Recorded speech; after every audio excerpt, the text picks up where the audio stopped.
At ngayon mga kasama, malugod nating tanggapin ang bagong mamumuno sa Stellaron Properties. Ang ating bagong Chief Executive Officer, si Ginoong Marco de Villa. Huminto ang pag-ikot ng mundo ni Liana. Ang pangalan na iyon, ang pangalan na 5 taon na niyang pilit na ibinabaon sa pinakamalalim na hukay ng kanyang alaala, ay biglang umalingaw sa buong function hall, dumagundong sa kanyang mga tainga at nagpakalat ng nakakakilabot na lamig sa kanyang buong sistema. Tila may isang malaking kamay na biglang bumuhat sa kanya at inilagay siya sa ilalim ng nagyayelong tubig. Hindi siya makahinga. Bawat tibok ng kanyang puso ay isang malakas na dagundong sa kanyang dibdib, napakalakas na halos sigurado siyang naririnig ito ng katabi niyang si Maya. Marco de Villa. Ang multo ng kanyang kahapon ay nagbalik. At hindi lang ito basta nagbalik. Ito ang bagong hari ng mundong pilit niyang itinayo para sa kanyang sarili at sa kanyang mga anak. Kaninang umaga lang, ang mundo niya ay maingay pero payapa. Mami, si Leo kinuha yung tinapay ko. Sigaw ni Lea, ang 5 taong gulang niyang prinsesa na nakapamewang pa habang nakaturo sa kakambal nito. Hindi ikaw kaya nauna, kinuha mo yung laruan ko. Ganting sigaw ni Leo, hawak-hawak ang isang piraso ng pandesal na may kagat na. Napabuntong hininga si Liana habang nagsasalin ng gatas sa kanilang mga baso. Leo, Leia, ano ang usapan natin? Sharing is caring. 'Di ba? Hati na lang kayo dyan sa huling pandesal. Ito ang kanyang umaga, araw-araw sa loob ng 5 taon. Isang magulo, maingay pero pinagpalang umaga. Ang 2 maliliit na milagro na ito ang kanyang mundo. Sila ang dahilan kung bakit siya bumabangon, kung bakit siya lumalaban, at kung bakit niya kinailangang kalimutan ang lahat ng sakit na idinulot ng nakaraan. Ang kanilang maliliit na tawa, ang musika sa kanyang tainga, ang kanilang mga yakap, ang kanyang lakas. Ang kanilang kinabukasan ang tanging mahalaga. Kaya naman sa opisina, kahit na ang lahat ay nagkakagulo dahil sa balita tungkol sa bagong CEO, nanatili siyang kalmado. Grabe girl! Sino kaya yung bagong CEO? Bulong ni Maya habang nagtitimpla sila ng kape sa pantry. Sabi nila, galing daw sa isang malaking pamilya ng mga De Villa. Baka raw sobrang strikto. Ngumiti lang si Liana. Kung sino man siya, trabaho pa rin tayo. Basta may sweldo sa akin at 30, okay na ako. Ikaw talaga, napaka-praktikal mo, sabi ni Maya. Pero seryoso, kinakabahan ako. Paano kung magbawas siya ng empleyado? Tinapik ni Liana ang balikat ng kaibigan. Huwag kang mag-alala, magaling ka sa trabaho mo, hindi ka niya tatanggalin. Hindi niya alam na ang mga salitang iyon ay para na rin sa kanyang sarili. Isang panalangin na sana ang simpleng buhay na itinayo niya para sa kanyang mga anak ay hindi magiba ng kung sino mang bagong boss. Pero ngayon, habang nakatayo sa gitna ng nagpapalakpakang mga empleyado, naiintindihan na niya, hindi ito basta-basta pagbabago. Ito ay isang lindol na yayanig sa mismong pundasyon ng kanyang buhay. Dahan-dahan niyang itinaas ang kanyang paningin, at doon sa entablado nakatayo ang isang lalaking pamilyar ngunit dayuhan sa kanyang paningin. Mas matipuno na ngayon si Marco. Ang kanyang dating magulong buhok ay maayos ng nakasview model at ang dati niyang mga ngiti na abot langit ay napalitan ng isang seryoso at makapangyarihang aura. Nakasuot siya ng isang mamahaling itim na suit na tila sumisigaw ng kapangyarihan at yaman. Ito ang lalaking minahal niya ng higit pa sa kanyang buhay. Ang lalaking pinangakuan niya ng walang hanggan. ang lalaking iniwan siya sa simbahan 5 taon na ang nakakaraan. Nagsimula itong magsalita. Ang boses nito ay mas malalim, mas kontrolado, pero iyon pa rin ang boses na minsan ay bumubulong ng mga matatamis na salita sa kanyang mga gabi. Magandang umaga sa inyong lahat, simula ni Marco. Ang kanyang mga mata ay marahang naglakbay sa buong silid. Sinusuri ang bawat muka na nakatingin sa kanya. Pinagdasal ni Liana na sana ay maging isa na lang siyang muebles, na sana ay hindi siya mapansin, na sana ay lunukin na lang siya ng lupa. Pero huli na ang lahat. Ang mga mata ni Marco ay biglang tumigil. At sa daan-daang tao sa loob ng silid na iyon, pakiramdam ni Liana ay siya lang ang nakikita nito. Ang kanilang mga mata ay nagtagpo.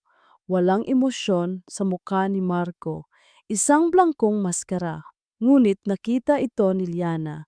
Isang bahagyang paninikip ng kanyang panga. Isang kislap sa kanyang mga mata na hindi niya mabasa kung gulat ba, galit o wala lang. Para kay Liana, ang isang segundong iyon ay parang isang kawalang hanggan. Ang lahat ng sakit, lahat ng tanong, lahat ng galit na pilit niyang kinalimutan ay bumalik na parang isang malaking alon. Pinilit niyang huwag mag-iwas ng tingin. Hindi siya magpapatalo. Hindi na ngayon. Ibinaba ni Marco ang kanyang tingin at nagpatuloy sa kanyang talumpati. I am here to bring Stellaron Properties to greater heights. Magkakaroon tayo ng mga pagbabago. We will streamline our processes, reevaluate our assets, and that includes our personnel. Huminga siya ng malalim at sa huling pagkakataon bago niya tapusin ang kanyang sasabihin, muli niyang itinaas ang kanyang mga mata. At muli, diretsong tumama ang mga ito kay Liana na parang isang patalim na tumusok sa kanyang puso. I believe in looking back at past decisions to build a better future. Pagtatapos niya na may diin sa bawat salita. Expect major changes in the coming days. Thank you. Nagpalakpakan ang mga tao, pero si Liana hindi makagalaw. Ang huling mga salita ni Marco ay hindi isang simpleng pahayag. Iyon ay isang babala at alam ni Liana sa kaibuturan ng kanyang nanginginig na puso na ang babalang iyon ay para sa kanya.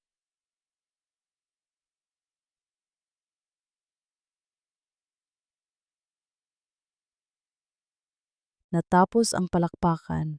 Nagsimulang maglakad ang mga tao palabas ng function hall, puno ng mga bulungan at haka-haka tungkol sa bagong pamunuan. Pero si Liana na natiling nakatayo sa kanyang kinatatayuan, tila ipinako ng isang hindi nakikitang puwersa. Ang ingay sa paligid ay unti-unting humina, napalitan ng ugong sa loob ng kanyang tainga. Girl! Hoy, Liana! Isang tapik sa braso ang nagpabalik sa kanya sa realidad. Si Maya, ang kanyang kaibigan, ay nakatingin sa kanya ng may pag-aalala. Okay ka lang? Grabe, namutla ka bigla, para kang nakakita ng multo. Multo nga, gusto sanang isigaw ni Liana. Ang multo ng kahapon ko, naging CEO ko pa, pero walang salitang lumabas sa kanyang bibig. Tumango lang siya, isang pilit na paggalaw ng ulo. Okay lang ako, May. Nagulat lang siguro. Nagulat? Lahat tayo nagulat. Ang bata pa pala ng bagong CEO at ang guwapo. Kinikilig na, sabi ni Maya, hindi napapansin ang kaguluhan sa mga mata ng kaibigan. Pero in fairness, mukhang seryoso. Nakakatakot yung sinabi niyang magbabawas ng tao. Hindi na narinig ni Liana ang mga huling sinabi ni Maya. Ang tanging nasa isip niya ay kailangan niyang makalayo.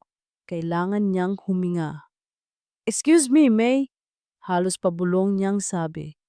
Si R lang ako. Hindi na niya hinintay ang sagot nito. Mabilis siyang naglakad Halos takbuhin ang pasilyo, patungo sa banyo ng mga babae.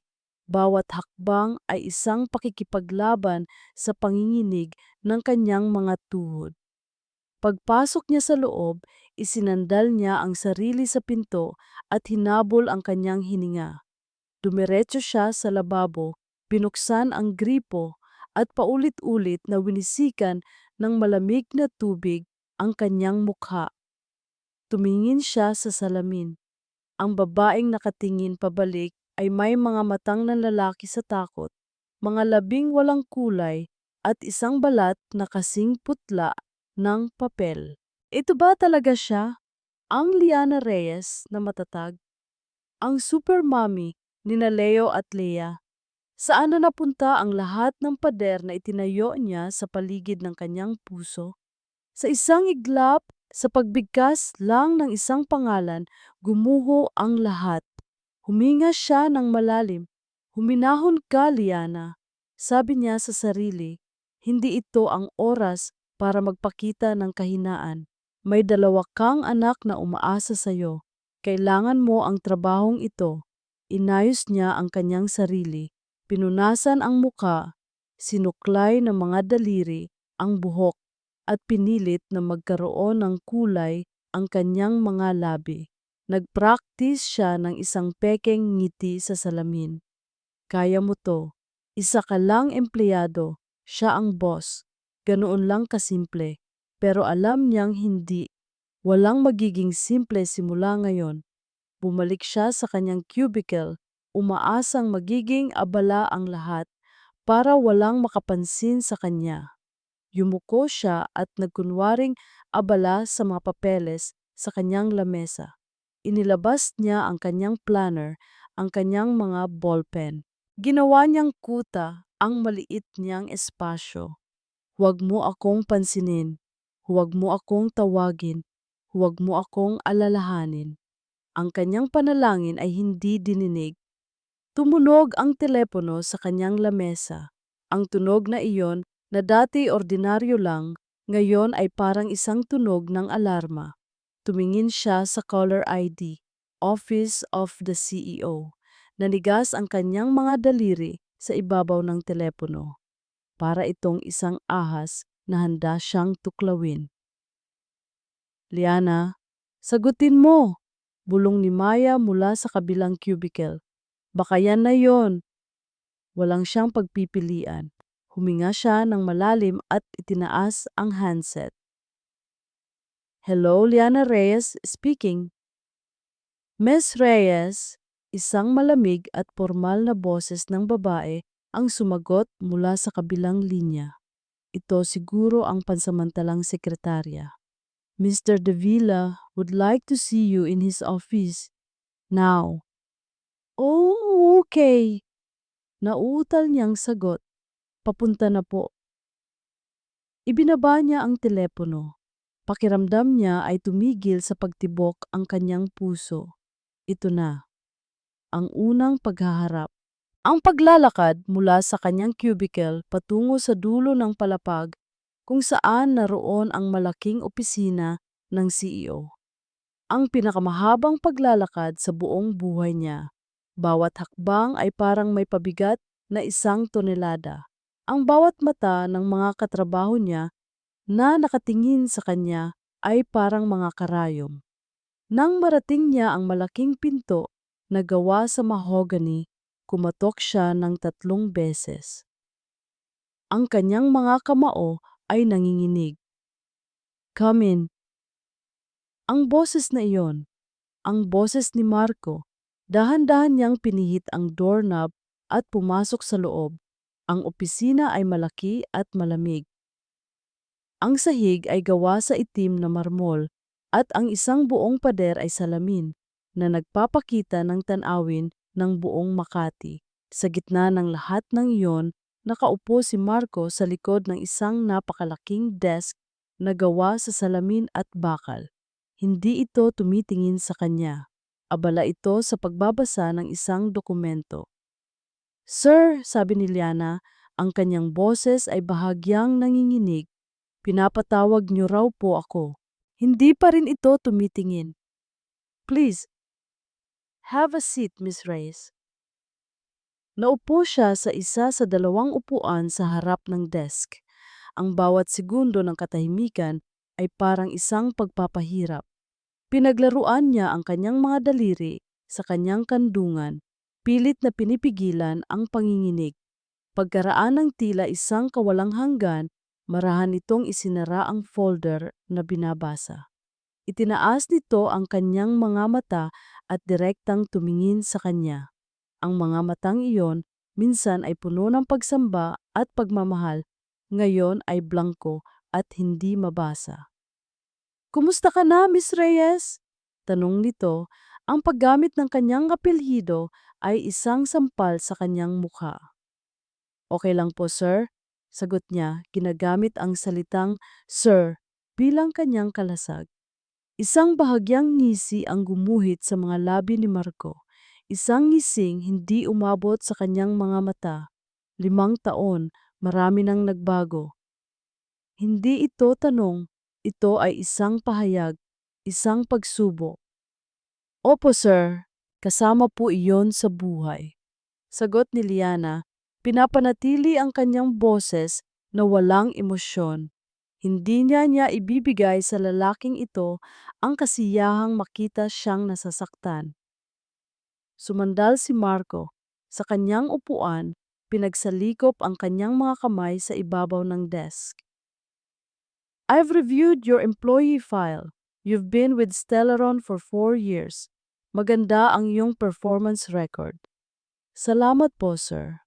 Kaya naman, pagpapatuloy nito, "I've decided to make some immediate changes. I need an executive secretary, someone I can trust, someone who knows the company's ins and outs. And based on your record, you are the most qualified candidate." Nanlaki ang mga mata ni Liana. "Po, sir, pero masaya na po ako sa posisyon ko sa marketing." "This is not a request, Miss Reyes." Putol ni Marco sa kanya. Ang kanyang boses ay biglang naging kasing talim ng yelo. "This is a promotion. You will be my executive secretary, effective tomorrow. You'll report directly to me. All your things will be moved to the desk outside this office." Isang bitag. Ito ay isang bitag. Naintindihan niya ang laro. Gusto nitong panatilihin siyang malapit. Gusto nitong pahirapan siya. Gusto nitong kontrolin siya. Gusto niyang sumigaw. Gusto niyang tumanggi. Gusto niyang sabihin, "Wala kang karapatan." Pero anong magagawa niya? Kung tatanggi siya, lilikha siya ng eksena. Maaari siyang tanggalin sa trabaho at paano na ang mga anak niya? Siya lang ang inaasahan ng mga ito. Kuyom ang kanyang mga palad sa ilalim ng desk. Ang kanyang mga kuko ay bumaon sa kanyang balat. "Naiintindihan ko po, sir. Thank you for the opportunity." "Good," sabi ni Marco, isang ekspresyon ng tagumpay ang panandaliang sumilay sa kanyang mukha bago ito muling naging blanko. "You may go." Tumayo si Liana. Ang kanyang mga binti ay parang halaya. Nanginginig siyang tumalikod, desperadong gustong makalabas mula sa malamig na opisina na iyon. Habang papunta siya sa pinto sa kanyang pagmamadali at panginginig, nadulas ang kanyang pitaka mula sa nanginginig niyang kamay. Bumagsak ito sa marmol na sahig at bumukas. Kumalat ang laman nito, isang lipstick, ilang barya, at isang resibo. At doon, nakaharap sa itaas, ang isang litrato. Ang nag-iisang litrato sa kanyang pitaka. Si Leo at si Lea nakangiti sa kamera, ang kanilang mga mata ay kumikinang sa saya. Nanigas si Liana, ang kanyang puso ay tumigil sa pagtibok. Nagmamadali siyang yumuko para pulutin ang mga gamit niya. Ang kanyang puso ay dumadagundong sa kanyang dibdib. Mabilis niyang kinuha ang litrato at isiniksik pabalik sa pitaka. Sa pagtayo niya, napatingin siya kay Marco. Nakatingin ito sa kanya o sa sahig kung saan nahulog ang litrato. Hindi niya masabi. Ang ekspresyon nito ay hindi pa rin mabasa. Nakita niya kaya Dali-dali siyang tumalikod at binuksan ang pinto. Hindi na siya lumingon pa. Nang magsara ang pinto, tila isang malakas na hangin ang nawala sa silid. Naiwan si Marco sa isang nakabibinging katahimikan. Napapikit siya ng mariin, ang kanyang mga kamay ay ikinuyom sa ibabaw ng mamahaling desk. Ang imahe ni Liana, ang kanyang mga matang puno ng pagpipigil, ang paraan ng pag-igting ng kanyang panga, ang bahagyang panginginig ng kanyang mga kamay ay nakatatak sa kanyang isipan. Ito ang babaeng handa niyang ibigay ang lahat. At ito rin ang babaeng sinaktan niya ng higit sa lahat. Sumandal siya sa kanyang upuan at marahas na hinubad ang kanyang kurbata. Tumingin siya sa labas, sa kumikinang na mga ilaw ng Makati sa papalubog na araw. 5 taon. 5 taon siyang nagtrabaho na parang isang makina para muling itayo ang lahat ng nawala sa kanilang pamilya. 5 taon niyang sinubukan na punan ang isang malaking butas sa kanyang dibdib ng mga kontrata, mga deal at mga tagumpay. Ngunit sa pagtatapos ng bawat araw, sa gitna ng kanyang tagumpay, iisang alaala ang paulit-ulit na bumabalik. Ang araw ng kanilang kasal, naaalala niya ang kanyang sarili, nakatayo sa harap ng salamin, suot ang kanyang barong. Ang kanyang ngiti ay abot langit. Sa loob ng ilang oras, magiging asawa na niya si Liana, ang simula ng kanilang walang hanggan. At pagkatapos ay dumating ang tawag, ang boses ng kanyang ina na puno ng takot. Ang balita tungkol sa kanyang ama, ang katotohanan tungkol sa pagkakanulo ng mga Contreras. Ang ultimatum, pumili ka, Marco, sabi ng kanyang ina, ang mga luha ay dumadaloy sa mukha nito. Ang babaeng mahal mo o ang pamilyang nagbigay sa iyo ng lahat. Sa huli, pinili niya ang kanyang pamilya, ang dugo, ang responsibilidad. Sinabi niya sa kanyang sarili na iyon ang tamang gawin, na iyon ang gagawin ng isang tunay na lalaki. Pero sa bawat taon na lumipas, ang tamang desisyon na iyon ay parang isang lason na dahan-dahang pumapatay sa kanyang kaluluwa. Pinili niyang saktan si Liana para iligtas ito mula sa gulo ng kanyang pamilya. Ngunit sa paggawa nito, sinira niya ang nag-iisang taong nagparamdam sa kanya na siya ay buo. At ngayon, narito siya, sa parehong kumpanya, sa ilalim ng kanyang paningin. Ang paggawa sa kanya bilang sekretarya ay isang marahas na desisyon. Alam niya iyon. Isang desperadong hakbang, ngunit ito ang tanging paraan na naisip niya para mapanatili itong malapit, para makahanap ng mga sagot, para maintindihan ang babaeng nasa harap niya ngayon, na tila isang estranghera na may pamilyar na mukha. At ang insidente kanina sa sahig, nakita niya itong nahulog, isang pitaka, isang flash ng kulay, isang litrato, ngunit masyadong mabilis.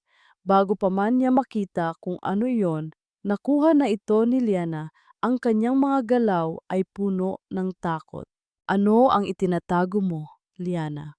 Ano ang nagbago sa iyo? Ang mga sumunod na araw ay isang uri ng impyerno. Nagtatrabaho sila sa iisang espasyo, ngunit may isang pader na hindi masisira sa pagitan nila. Si Liana ay naging perpektong empleyado, mahusay, mabilis, laging propesyonal. Ang kanyang mga sagot ay maikli at nasa punto. Ang kanyang mga mata ay laging nakaiwas. At bawat araw, pinapanood siya ni Marco, naghahanap ng anumang bakas ng dating Liana. Ang babaeng tumatawa sa kanyang mga biro.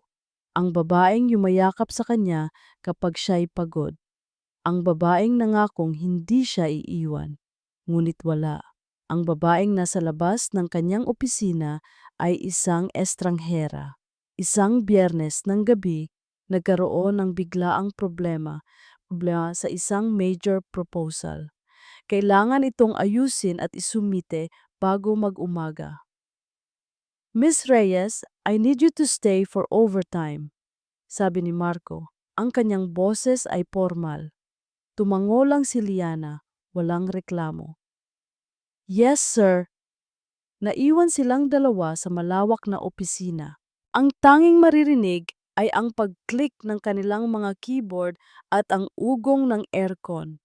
Sa labas ng salaming pader, nagsimulang pumatak ang ulan.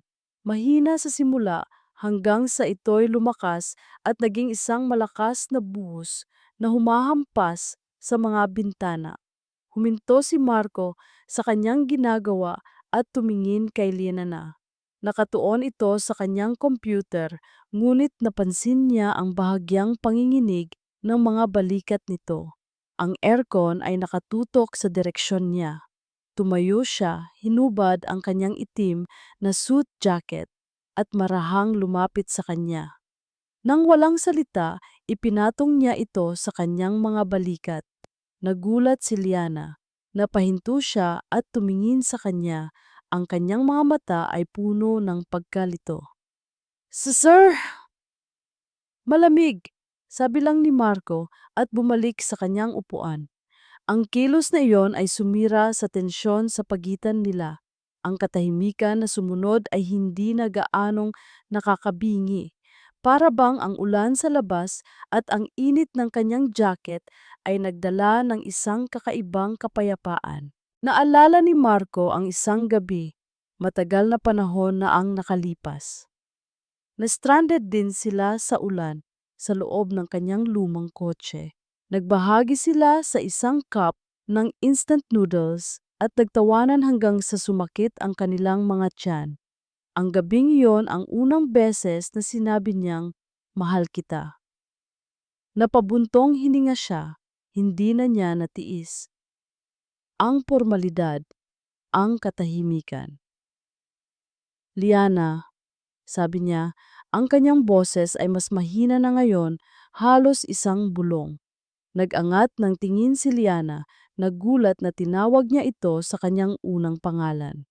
Tinitigan niya ito ng diretso sa mga mata, hinahayaan itong makita ang lahat ng bigat na dinadala niya. Masaya ka ba? Ang tanong ay lumutang sa hangin sa pagitan nila. Simple, direkta, at puno ng 5 taon ng mga hindi nasabing salita. Nakita niya ang pagbabago sa mukha ni Liana. Ang pagkagulat, ang sakit, ang isang bagay na parang pagsisisi. Binuksan nito ang kanyang bibig para sumagot. Ang buong mundo ni Marco ay huminto, naghihintay sa anumang salitang lalabas mula rito. Ngunit ang katahimikan ay sinira ng isang matinis na tunog. Tumunog ang cellphone ni Liana sa ibabaw ng kanyang desk. Agad na nagbago ang kanyang ekspresyon. Ang lahat ng emosyon ay biglang napalitan ng purong pag-aalala. Mabilis niyang kinuha ang telepono. Hello? Yes, this is she. Ano? Sige, papunta na ako. Sa isang iglap, ang kalmadong si Liana ay naglaho. Tumayo siya, ang kanyang muka ay puno ng takot. Ang kanyang mga mata ay nanlalaki at ang kanyang mga kamay ay nanginginig ng hindi mapigilan. Anong nangyari? Tanong ni Marco. Automatikong tumatayo rin. Kailangan ko nang umalis, sabi ni Liana. Ang boses niya ay basag at puno ng panik.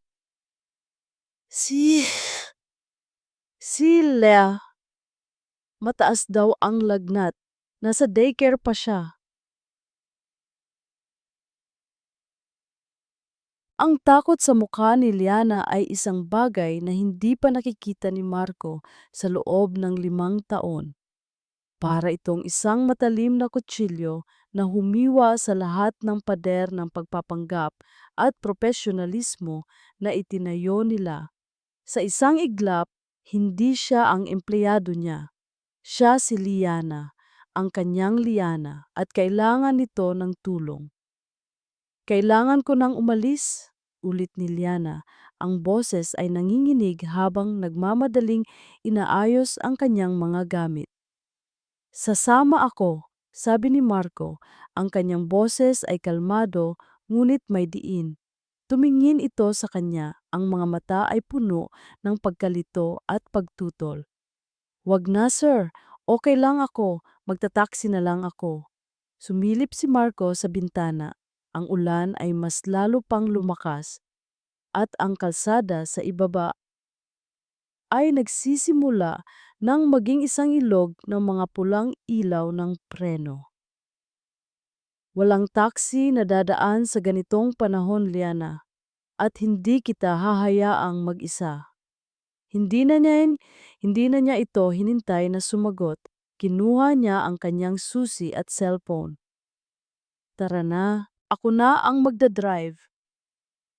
May pag-aalinlangan sa mukha ni Liana, isang labanan sa pagitan ng kanyang pride at ng desperadong pangangailangan ng isang ina. Sa huli, nanalo ang pagiging ina. Tumango ito. Ang mga mata ay nagsusumamo. Salamat.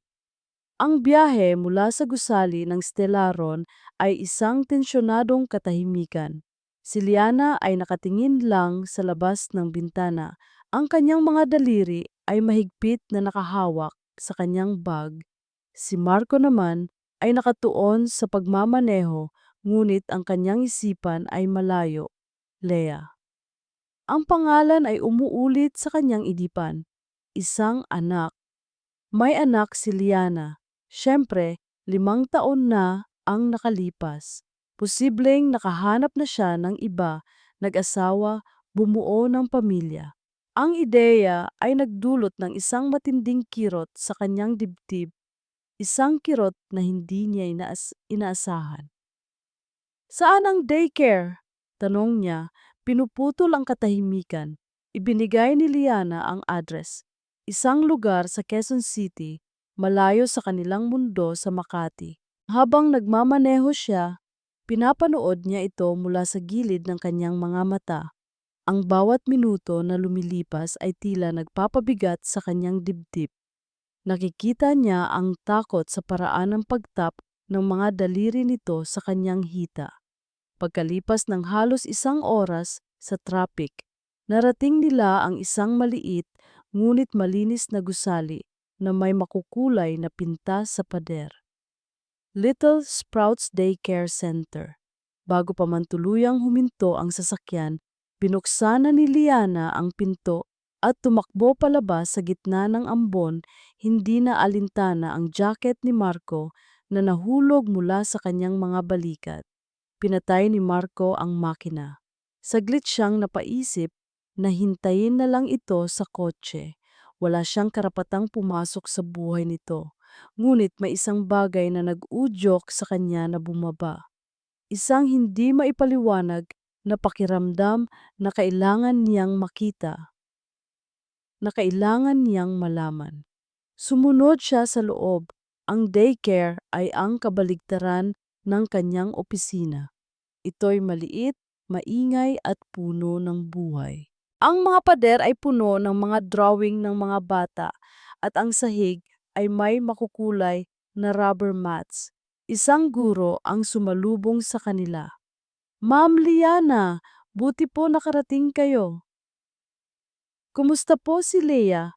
Halos hindi makahingang tanong ni Liana. Medyo bumaba na po ang lagnat niya. Nasa klinik po siya nagpapahinga.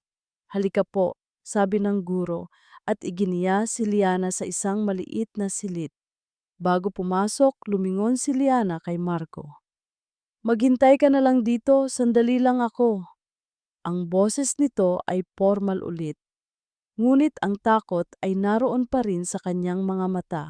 Tumango si Marco. Naiwan siyang nakatayo sa gitna ng waiting area. Pakiramdam ay isang estranghero sa ibang mundo. Ito ang mundo ni Liana. Isang mundong binuo niya nang wala siya. Habang iginagala niya ang kanyang mga mata, isang bata ang pumukaw sa kanyang atensyon. Sa isang sulok, sa isang maliit na mesang pambata, may isang batang lalaki na tahimik na nakaupo. Nakayuko ito sa isang piraso ng papel. Seryosong-seryoso sa pagdodrawing gamit ang isang Crayola. Mayroon itong makapal na itim na buhok at kahit nakayuko, may isang bagay sa korte ng kanyang pangana pamilyar. Lumapit si Marco, hindi niya alam kung bakit. Hay! Sabi niya ng mahina. Nag-angat ng tingin ang bata at sa sandaling iyon, tila huminto ang paghinga ni Marco. Ang mga mata, ang mga matang iyon ang tumingin sa kanya pabalik mula sa salamin tuwing umaga. Malalim, seryoso, at may isang kislap ng katalinuhan na hindi pangkaraniwan para sa isang bata. Ang paraan ng bahagyang pagsalubong ng kanyang mga kilay ay eksaktong katulad ng sa kanya kapag siya'y nag-iisip ng malalim. Isang malakas na kalabog ang narinig niya. Ang tibok ng sarili niyang puso. Hello po, magalang na sagot ng bata. Ang boses ay maliit ngunit malinaw. Anong pangalan mo? Tanong ni Marco, pinipilit na panatilihing kalmado ang kanyang boses. Leo po. Leo. At Lea. Ang mga pangalan ay tumugma na parang mga piraso ng puzzle sa kanyang isipan. Ang ganda ng dinodrawing mo, sabi ni Marco, itinuturo ang papel. Sino yan? Ngumiti ang bata at sa pagngiti nito, lalong lumabas ang pagkakahawig. Ito po si Mami, tapos ito si Lea, yung sister ko. May sakit po siya. Nasaan ang daddy mo? Ang tanong ay lumabas na lang sa kanyang bibig, hindi niya napigilan. Nawala ang ngiti ni Leo. Nagkibit balikat lang ito. Wala po. Ang simpleng sagot na iyon ay parang isang suntok sa sikmura ni Marco. Ang kanyang isipan ay nagsimulang mag-compute, 5 taon, kambal. Isang batang lalaki na kamukhang kamukha niya at isang batang babae na may pangalang Lia. Hindi, hindi maaari. Imposible. Sa sandaling iyon, bumukas ang pinto ng klinik. Lumabas si Liana, buhat-buhat ang isang natutulog na batang babae na nakabalot sa isang kumot. Ang mukha ni Liana ay pagod ngunit may bahid na ng ginhawa. Tumayo si Marco, ang kanyang mga mata ay hindi maalis kay Leo. Pagkatapos ay kay Liana, pagkatapos ay sa batang babae sa kanyang mga braso. Naglalaban ang kanyang puso at isipan. Gusto niyang magtanong, gusto niyang sumigaw. Bago pa man siya makapagsalita, lumapit ang guro na sumalubong sa kanila kanina. Nakangiti ito ng malapat. Okay na po si Lea, Ma'am Liana. Kailangan lang po ng maraming pahinga, sabi nito bago bumaling kay Marco. Ang ang ngiti nito ay puno ng kabaitan at paghanga. Sir, salamat po sa pagdating. Magkamukha po talaga kayo ng anak ninyo. Ang mundo ni Marco de Villa ay gumuho. Ang mga salita ng guro ay umalingaw sa kanyang tainga, paulit-ulit. Tumingin siya kay Liana. Ang lahat ng kulay ay nawala sa mukha nito. Ang kanyang mga mata ay nanlaki sa purong takot. Ito ang mukha ng isang taong nahuli sa akto. At sa sandaling iyon, alam na ni Marco, ang binhing pagdududa ay hindi na isang binhi. Ito ay isang puno na biglang tumubo. Ang mga ugat nito ay bumabaon ng malalim sa kanyang puso at ang mga sanga nito ay sumasakal sa kanyang paghinga. Lumipas ang ilang araw pagkatapos ng insidente sa daycare na parang naglalakad sa manipis na yelo, si Liana. Ang hangin sa pagitan nila ni Marco ay mas naging malamig at mabigat. Hindi na ito nagtatanong. Hindi na ito tumitingin sa kanya ng may anumang emosyon. Naging purong boss ito, malamig, malayo at laging abala. Ngunit nararamdaman ni Liana ang kanyang mga mata. Minsan, kapag nakayuko siya sa kanyang lamesa, mararamdaman niya ang titig nito mula sa loob ng salaming opisina. Isang titig na hindi niya mabasa na nagpapadala ng kaba sa kanyang buong sistema. Alam na ba niya? Ang tanong ay paulit-ulit na tumatakbo sa kanyang isipan. O baka naman naghihinala lang siya. Ang bawat good morning sir at yes ma'am ay parang isang pag-arte sa isang entablado. Isang desperadong pagtatangka na panatilihin ang normalidad na unti-unti nang nawawasak. Isang umaga, habang inaayos niya ang schedule ni Marco, isang tunog ang pumukaw sa atensyon ng buong palapag. Ang matinis na pag-click ng mga mamahaling takong sa sahig na marmol. Dahan-dahang nag-angat ng tingin si Liana. Papasok sa opisina ang isang babaeng tila lumabas mula sa isang fashion magazine. Perpekto ang pagkakaayos ng kanyang buhok, nakasuot ng isang kulay dugong damit na yumayakap sa kanyang perpektong katawan at bitbit ang isang designer bag na nagkakahalaga marahil ng isang taong sahod ni Liana. Ang kanyang pabango ay nauna pa sa kanya, mamahalin at matapang. Si Isabela Contreras. Dire-diretso itong naglakad patungo sa desk ni Liana. Ang kanyang mga mata ay nagsusuri mula ulo hanggang paa na may bahagyang pagtaas ng isang kilay. Ikaw ba ang bagong sekretarya ni Marco? Tanong ni Isabela, ang kanyang boses ay matamis, ngunit may pahiwatig ng pangmamaliit. Ang paggamit niya sa unang pangalan ni Marco ay isang malinaw na pahayag ng kanilang pagiging malapit. Tumayo si Liana, pinilit na maging profesional. Good morning, ma'am. I'm Liana Reyes, Mr. De Villa's Executive Secretary. Ngumiti si Isabela, isang ngiting hindi umabot sa kanyang mga mata. Ah, I see. Pakidala mo naman ako ng kape, black, no sugar, at siguraduhin mong mainit. Yung totoong kape ha, hindi yung mga instant diyan sa pantry. Hindi siya naghintay ng sagot. Nilampasan niya si Liana at kumatok ng bahagya sa salaming pinto ng opisina ni Marco bago ito pumasok na parang pag-aari niya ang lugar. Naiwan si Liana na nakatayo, nakakuyom ang mga palad. Pakiramdam niya ay isang utusan, isang katulong. Huminga siya ng malalim para pakalmahin ang nag-aalab na inis sa kanyang dibdib. Trabaho lang, Liana. Trabaho lang. Pumunta siya sa pantry at maingat na nagtimpla ng kape, eksakto sa paraan na sinabi ni Isabela. Habang hawak niya ang mainit na tasa, bumalik siya sa kanyang desk. Nakita niya sa pamamagitan ng salamin na si Isabela ay nakaupo sa silya sa harap ng desk ni Marco, nakadekwatro at tumatawa sa isang bagay na sinabi nito. Ang paraan ng pagtawa nito, ang paraan ng pagdampi ng kamay nito sa braso ni Marco, lahat ay sumisigaw ng pagiging pamilyar. Isang pamilyaridad na minsan ay sa kanya. Kumatok siya ng marahan sa pinto. Pasok! Sabi ni Marco, hindi tumitingin. Maingat na inilapag ni Liana ang tasa sa desk ni Isabela. Salamat, sabi ni Isabela nang hindi man lang tumitingin sa kanya, ang kanyang atensyon ay nasa kay Marco pa rin. Ngunit bago pa man makatalikod si Liana, nagsalita ulit ito. Teka, Reyes, sabi ni Isabela, tila nag-iisip.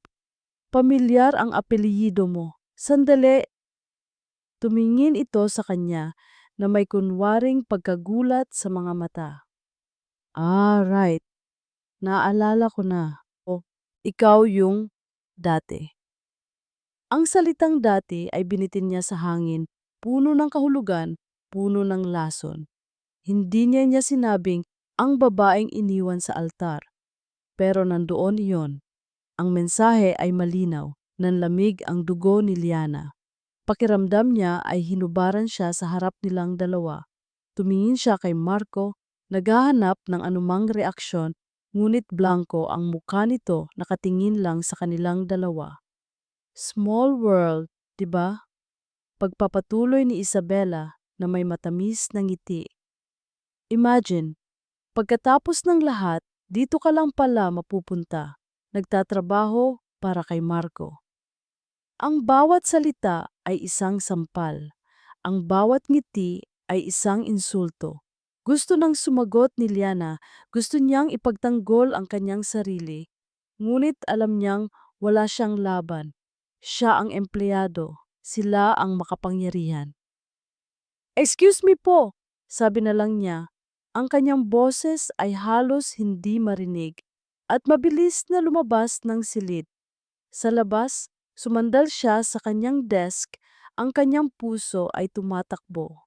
Naririnig niya ang mahinang tawa ni Isabella mula sa loob. Pakiramdam niya ay nasusuka siya. Ito ang babaeng dahilan ng pagkasira ng pamilya ni Marco. Ito ang babaeng sanhi ng lahat. At ngayon, narito ito, naghahari-harian sa kanyang buhay. Pagkaraan ng halos 1 oras, lumabas si Isabella mula sa opisina ni Marco. Huminto ito sa harap ng desk ni Liana.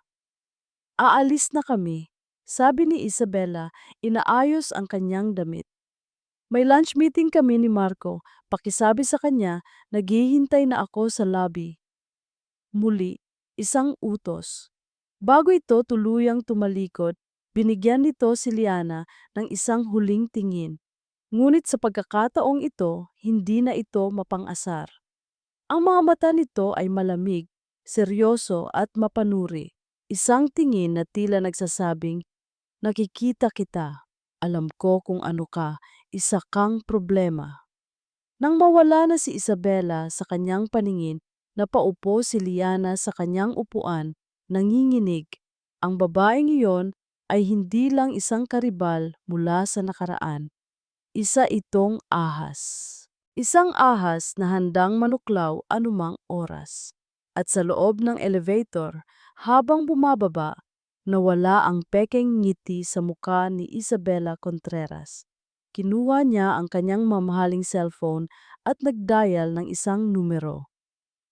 "Hello? Oo, ako ito," sabi niya. Ang kanyang boses ay malamig at walang emosyon.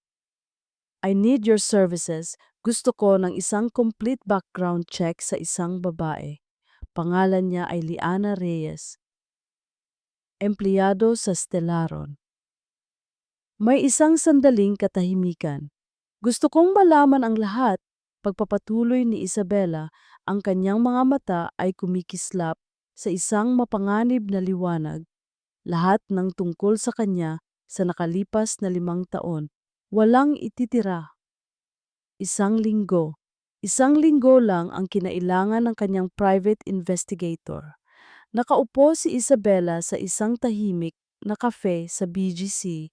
Ang kanyang mga daliri ay marahang nagtap sa porselanang tasa. Sa labas, ang mundo ay abala, ngunit sa loob ng kanyang maliit na sulok, ang lahat ay kalmado at kontrolado. Katulad ng gusto niya sa lahat ng bagay. Dumating ang isang lalaking may ordinaryong mukha, nakasuot ng simpleng polo shirt at umupo sa tapat niya. Hindi ito nagsalita. Inilapag lang nito ang isang brown na sobre sa ibabaw ng mesa at marahang itinulak palapit sa kanya. "Lahat ng nahanap ko, nandyan sa loob," sabi ng lalaki. Ang kanyang boses ay walang emosyon. Pati na ang mga kopya ng birth certificate. Tumango si Isabella at inilabas ang isang makapal na sobre ng pera mula sa kanyang bag. Ibinigay niya ito sa lalaki. Kinuha ito ng imbestigador, tumayo at umalis nang walang ibang salita. Naiwan si Isabella kasama ang sobre. Sa isang sandali, nag-alinlangan siya. Anuman ang nasa loob nito, babaguhin nito ang laro. Huminga siya ng malalim, ang kanyang perpektong manicure na mga kuko ay maingat na binuksan ang selyo. Ang una niyang nakita ay mga dokumento, mga kopya ng birth certificate, 2, pangalan, Lea Reyes, ina, Liana Reyes, ama, Blanco, pangalan, Leo Reyes, ina, Liana Reyes, ama, blanco. Kambal. Nangunot ang noo ni Isabela. Kaya pala, ngunit ang blankong espasyo sa ilalim ng pangalan ng ama ang mas nakapukaw ng kanyang interes. Isang malaking pulang bandila. Pagkatapos, kinuha niya ang litrato. Isang 4-hour-sized na larawan, malinaw at makulay. At sa sandaling iyon, ang kalmadong mundo ni Isabela Contreras ay huminto. Nasa litrato si Liana, nakaupo sa isang picnic blanket sa isang parke. Ang kanyang ngiti ay totoo at walang halong pagkukunwari. Isang ngiti na hindi pa nakikita ni Isabela sa kanya. Sa kanyang kaliwa ay isang batang babae na may mahabang buhok, kamukha ni Liana. Ngunit sa kanyang kanan ay isang batang lalaki. Ang batang lalaki, napatitig si Isabela. Ang mga mata, ang korte ng panga, ang paraan ng pagkakakorte ng kanyang mga labi habang nakangiti. Para siyang nakatingin sa isang miniature, 5 taong gulang na bersyon ni Marco de Villa. Hindi maaari. Paulit-ulit na sinabi ng kanyang isipan. Hindi maaari. Ang babaeng iyon, ang hamak na sekretarya na iyon, ang babaeng tinalikuran na ni Marco, nagkaroon siya ng mga anak ni Marco, ang mga tagapagmana ng De Villa. Isang alon ng matinding galit ang bumalot sa kanya, napakainit na halos hindi siya makahinga. Ang lahat ng kanyang mga plano, ang kanyang mga pangarap na pagsamahin ang Contreras at De Villa ay biglang nagkaroon ng isang malaking hadlang. Isang hadlang na may pangalang Leo at Lea. Ngunit kasunod ng galit ay isang mas malamig, mas mapanganib na emosyon, isang realisasyon. Hindi ito isang hadlang. Ito ay isang sandata. Isang bombang nuklear na hawak niya ngayon sa kanyang mga kamay, handa nang pasabugin sa tamang pagkakataon. Ngumiti si Isabela. Isang mabagal, mapanlinlang, at puno ng tagumpay na ngiti. Ang kanyang plano ay biglang naging malinaw na parang kristal. Hindi niya ito gagamitin para sirain si Liana. Gagamitin niya ito para sirain ang anumang natitirang pag-asa sa pagitan ni Liana at Marco. Hahayaan niyang si Marco mismo ang magwasak sa babaeng iyon. Kinuha niya ang kanyang cellphone, ang kanyang mga daliri ay mabilis na nag-type. Marco, we need to meet. It's urgent. It's about Liana Reyes. Buong linggo, hindi mapakali si Marco. Ang mga salita ng guro sa daycare ay parang sirang plaka na paulit-ulit na tumutugtog sa kanyang isipan. Magkamukha po talaga kayo ng anak ninyo. Ilang gabi na siyang hindi makatulog ng maayos. Ang imahe ng mukha ni Leo, ang kanyang mga mata, ang kanyang ngiti, ay hinahabol siya sa kanyang mga panaginip. Sinubukan niyang kumbinsihin ang sarili na nagkataon lang ang lahat, isang malupit na biro ng tadhana. Ngunit ang pagdududa ay parang isang lason na kumakalat sa kanyang sistema. Nakatayo siya ngayon sa harap ng salaming pader ng kanyang opisina, nakatingin sa abalang syudad sa ibaba, ngunit wala namang nakikita. Ang kanyang isip ay nasa babaeng nagtatrabaho sa labas lamang ng kanyang pinto. Ang babaeng nagtatago ng isang sikreto na nararamdaman niyang yayanig sa kanyang buong mundo. Biglang nag-vibrate ang kanyang cellphone. Kinuha niya ito, handa nang balewalain. Ngunit nang makita niya ang pangalan ni Isabela at ang mensahe nito, nanlamig ang kanyang dugo. It's about Liana Reyes. Ang kanyang puso ay nagsimulang tumibok ng mabilis. Ano ang alam ni Isabela? Bakit urgent? Ang pagdududa at isang hindi maipaliwanag na takot ay nag-away sa loob niya. Nag-reply siya. Saan? Pagkaraan ng isang oras, nakaupo na siya sa tapat ni Isabela sa isang pribadong sulok ng isang mamahaling bar. Ang mukha ni Isabela ay puno ng isang pekeng pag-aalala na nagpagulo sa kanyang isipan. Marco, I'm sorry kung bigla kitang tinawagan. Simula ni Isabela, ang kanyang boses ay malambing at puno ng simpatya. Pero may nalaman ako at bilang kaibigan mo, hindi ko kayang itago ito sa iyo. Ano yun, Isabela? Diretsuhin mo na ako. Walang pasensyang sabi ni Marco.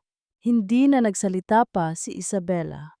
Inilapag niya ang brown na sobre sa mesa at dahan-dahang itinulak palapit sa kanya. Tinitigan ni Marco ang sobre pagkatapos ay ang mukha ni Isabela. May kaba sa kanyang dibdib, dahan-dahan niyang binuksan ito. Ang mga birth certificate ang una niyang nakita. Kambal, ama, blanco. Pagkatapos ay kinuha niya ang litrato. Ang ingay ng bar ay biglang nawala. Ang kanyang buong mundo ay umikot at huminto sa isang larawan. Isang larawan ng isang masayang pamilya na wala siya. Si Liana, isang batang babae, at isang batang lalaki na may kanyang mukha. Ang paghinga niya ay huminto. Ang galit, isang dalisay, nagniningas, at puting iinit na galit ay sumabog sa loob niya. Ito ay higit pa sa gulat. Ito ay pagtataksil. Isang kasinungalingan na itinago sa kanya sa loob ng 5 taon. Itinago niya ang mga anak ko. Itinago niya sa akin ang sarili kong mga anak. Marco, I'm so sorry. Narinig niyang sabi ni Isabela. Ang boses nito ay parang isang malayong aling-aungaw. She's been deceiving you all this time. Ang mga salita ni Isabela ay parang gasolina na ibinuhos sa nag-aalab na apoy sa kanyang dibdib. Bigla siyang tumayo, ang kanyang upuan ay gumawa ng isang malakas na kaluskos sa sahig. Ang kanyang mukha ay kasing dilim ng isang paparating na bagyo. Hindi siya nagsalita. Hindi niya tinignan si Isabela. Tumalikod siya at mabilis na naglakad palabas ng bar. Nang makarating siya sa kanyang kotse, ang kanyang mga kamay ay nanginginig habang hinahawakan ang manibela, hindi sa takot, kundi sa galit. Isang destinasyon lang ang nasa isip niya. Sinindihan niya ang makina at ang sasakyan ay humarurot palayo sa kalsada. Paparating na ang bagyo at si Liana Reyes ay nasa gitna nito.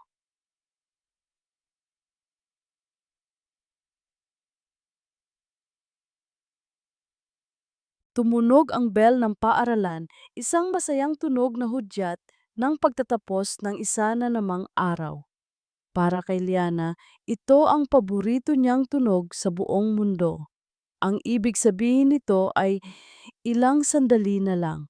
Mayayakap na niya ang kanyang 2 anghel. Nakita niya si Leo, ang kanyang maliit na ginoo, na tumatakbo palabas ng classroom. Ang kanyang backpack ay bahagyang nakatagilid. "Mami!" Sigaw nito at sumalubong sa kanyang yakap. Sumunod si Leia na dahan-dahang naglalakad, hawak-hawak ang kamay ng kanyang teacher. "Mommy, we made a star today!" Sabi nito, ipinapakita ang isang papel na may ginintuang bituin. "Wow, baby, ang galing naman," sabi ni Liana, hinahalikan ang pisngi ng dalawa. Sa mga sandaling ito, nawawala ang lahat ng kanyang problema. Walang Stellaron Properties, walang nakaraan, walang Marco, siya lang at ang kanyang mga anak. Ang kanyang perpektong, maliit na mundo. Habang naglalakad sila palabas ng gate, naramdaman ni Liana ang isang bagay na kakaiba. Isang itim makintab na kotse ang nakaparada sa tapat ng eskwelahan. Isang sasakyang hindi nababagay sa simpleng kapaligiran at pagkatapos bumukas ang pinto nito, lumabas si Marco. Hindi ito ang CEO na nakikita niya araw-araw. Ang kanyang suit ay lukot. Ang kanyang buhok ay magulo. Ngunit ang pinakanakakatakot sa lahat ay ang kanyang mukha. Ang kanyang mukha ay kasing dilim ng isang paparating na bagyo. Ang kanyang mga mata ay nagniningas sa isang emosyon na hindi pa nakikita ni Liana dati. Isang halo ng matinding sakit at nagngangalit na galit. Mabilis niyang itinago ang mga bata sa likuran niya. Ang kanyang katawan ay naging isang pananggalang. Leo, Lea, stay behind mommy. Bulong niya. Naglakad si Marco palapit sa kanila. Ang bawat hakbang ay mabigat at puno ng banta. Huminto ito sa harap nila. Ang kanyang anino ay bumabalot sa kanilang tatlo. Ang kanyang mga mata ay hindi nakatingin kay Liana. Nakatitig ito sa dalawang maliliit na bata na sumisilip mula sa likod ng mga binti niya. Sino sila, Liana? Tanong ni Marco. Ang kanyang boses ay mahina, ngunit nanginginig sa pinipigilang galit. Para itong isang kulog na nagbabadyang bumagsak. Nanlamig ang dugo ni Liana. Marco, wag dito. Umuwi ka na. Nagkakamali ka. Isang desperadong pagsisinungaling. Isang huling pagtatangkang iligtas ang sitwasyon. Isang mapait na tawa ang kumawala kay Marco, isang tunog na walang bakas ng saya. Nagkakamali. 5 taon, Liana. 5 taon mo akong pinaniwala na nagkakamali ako. Mula sa kanyang bulsa, inilabas niya ang isang papel, ang litrato. Ang litrato nila sa parke. Itinaas niya ito sa harap ng muka ni Liana. Sila ba ang pagkakamali ko, Liana, o sila ang kasinungalingan mo? Sa pagkakita sa litrato, gumuho ang lahat ng depensa ni Liana. Nahuli na siya. Tapos na ang laro. Mami, sino po siya? Tanong ni Lea. Ang kanyang maliit na boses ay puno ng takot. Ang tanong na iyon ang nagsilbing mitsa. Wala kang karapatan. Sigaw ni Liana pabalik. Ang kanyang sariling galit ay nagsisimula ng umakyat, pinapakain ng 5 taon ng sakit at pag-iisa. Wala kang karapatang magtanong. Wala kang karapatang magpakita dito. Wala akong karapatan? Halos pasigaw na, sabi ni Marco. Ang kanyang mga mata ay namumula. Itinago mo sa akin ang mga anak ko. 5 taon mo akong ginawang tanga. May karapatan ako. Mga anak mo? Humalakhak si Liana, isang halakhak na puno ng sakit at pait. Nasaan ka noong nilalagnat sila gabi-gabi? Nasaan ka noong unang beses silang tumayo? Noong unang beses silang nagsalita? Nasaan ka, Marco? Ang kanilang mga sigawan ay nagsimulang pumukaw ng atensyon ng ilang mga magulang na naroon pa. Pero wala na silang pakialam. Nasa loob na sila ng kanilang sariling bagyo. Huwag mong ibahin ang usapan, sigaw ni Marco, itinuturo ang mga bata. Sagutin mo ako, anak ko ba sila? Pinikit ni Liana ang kanyang mga mata. Naramdaman niya ang panginginig ni Leo sa kanyang likuran. Naririnig niya ang mahinang pag-iyak ni Lea. At sa sandaling iyon, isang bagay sa loob niya ang sumuko. Ang pagod, ang bigat, ang lahat ng luhang hindi niya iniyak. Idinilat niya ang kanyang mga mata at tinitigan niya si Marco ng diretso. Hinahayaan itong makita ang lahat ng sakit at galit na itinago niya. Oh! Ang isang salitang iyon ay sumabog mula sa kanya na parang isang bomba. Ang kanyang boses ay basag at puno ng lahat ng emosyon na kinimkim niya. Oh, anak mo sila! Napatigil si Marco, tila sinampal ng kanyang mga salita, ngunit hindi pa tapos si Liana. Sila ang mga anak na tinalikuran mo, ang mga anak na hindi mo kailanman nakilala dahil pinili mong hindi sumipot sa sarili nating kasal. Kaya huwag mo akong tatanungin tungkol sa karapatan, Marco. Dahil isinuko mo ang lahat ng karapatan mo 5 taon na ang nakakaraan. Ang katahimikan na sumunod ay mas nakabibingik kaysa sa kanilang mga sigawan. Nakatayo si Marco na parang isang estatwa, ang galit sa kanyang muka ay dahan-dahang napalitan ng isang blankong ekspresyon ng pagkabigla. Ang litrato ay nadulas mula sa kanyang nanginginig na kamay at nahulog sa lupa. Ang bigat ng mga salita ni Liana ay tila tuluyang nagpabagsak sa kanya. Hindi na nag-aksaya ng panahon si Liana. Binuhat niya si Leia, hinawakan ng mahigpit ang kamay ni Leo at tumalikod. "Mommy, I'm scared." Umiiyak na, sabi ni Leo. "Shh, baby, okay lang. Aalis na tayo." Sabi ni Liana, ang kanyang sariling mga luha ay malayang dumadaloy sa kanyang mga pisngi. Nang walang lingon likod, naglakad siya palayo sa lalaking nananatiling nakatayo sa gitna ng kalsada. Pumara siya ng unang taxi na dumaan. Mabilis silang pumasok sa loob. Habang humaharurot palayo ang tayo, napatingin si Liana sa bintana. Naiwan si Marco, isang malungkot at wasak na figura, nakatayo sa gitna ng mga nagkalat na alaala, habang ang tunog ng pag-iyak ng kanyang mga anak sa loob ng taxi ang tanging musika ng kanilang nasirang mundo.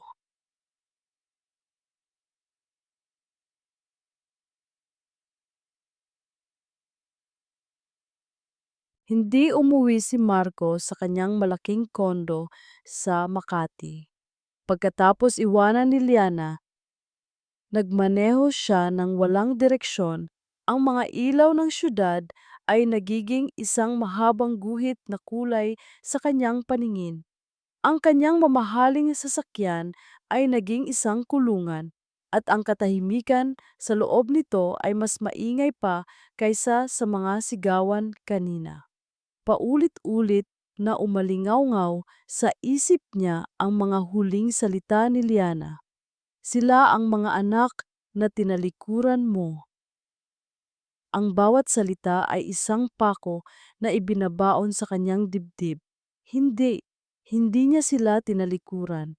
Paano niya tatalikuran ang isang bagay na hindi niya alam na umiiral? Ngunit sa mata ni Liana, sa mata ng buong mundo, iyon siya. Isang duwag, isang lalaking tumakbo. Ang galit na naramdaman niya kanina ay unti-unting nawala, napalitan ng isang malawak at malamig na karagatan ng sakit at pagsisisi. May mga anak ako. Ang katotohanang iyon ay dahan-dahang lumulubog sa kanyang pagkatao. Isang batang lalaki na may kanyang mga mata. Isang batang babae, ang kanyang mga anak.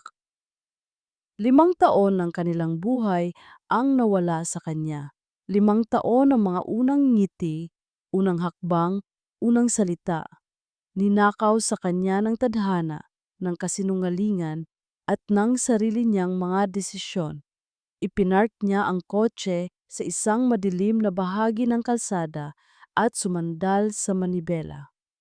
Sa unang pagkakataon sa loob ng 5 taon, ang makapangyarihang si Marco de Villa ay umiyak, hindi isang marahas na pag-iyak, kundi isang tahimik na pagdaloy ng mga luha. Luha para sa nawalang panahon, luha para sa sakit na idinulot niya kay Liana, at luha para sa 2 batang hindi man lang niya nayakap. Kinabukasan ang araw ay sumikat sa isang bagong Marco. Ang galit ay wala na, ang kayabangan ay natunaw na. Ang natira na lang ay isang lalaking desperadong gustong itama ang pinakamalaking pagkakamali ng kanyang buhay. Alam niya kung saan siya pupunta. Nang marating niya ang maliit na apartment ni Liana sa Quezon City, ang araw ay mataas na. Ang itsura niya ay malayong-malayo sa CEO ng Stellaron. Lukot ang kanyang damit mula kagabi. May mga bakas ng luha ang kanyang mga mata, at ang kanyang muka ay puno ng pagod at determinasyon. Kumatok siya sa pinto, ang kanyang puso ay kumakarera. Ilang sandali pa, bumukas ito. Si Liana. Ang kanyang mga mata ay namumugto rin, at ang kanyang muka ay puno ng pagod. Ngunit nang makita siya nito, Ang pagod ay napalitan ng pag-aalerto at galit. Anong ginagawa mo dito? Malamig na tanong nito, ang kanyang katawan ay nakaharang sa pinto. Liana, please. Pagsusumamo ni Marco, ang kanyang boses ay basag. Kailangan nating mag-usap. Wala na tayong dapat pag-usapan. Sabi nito, akmang isasara ang pinto. Mabilis na iniharang ni Marco ang kanyang kamay. Please, Liana, 5 minuto lang. Pakinggan mo lang ako. Pagkatapos nito, kung gusto mong umalis ako at hindi na magpakita pa, gagawin ko. Pero pakiusap, bigyan mo ako ng pagkakataong ito. Nakita ni Liana ang isang bagay sa kanyang mga mata, isang bagay na hindi niya pa nakikita dati. Ang desperasyon, ang sakit. Hindi ito ang aroganteng si Marco. Ito ay isang lalaking wasak.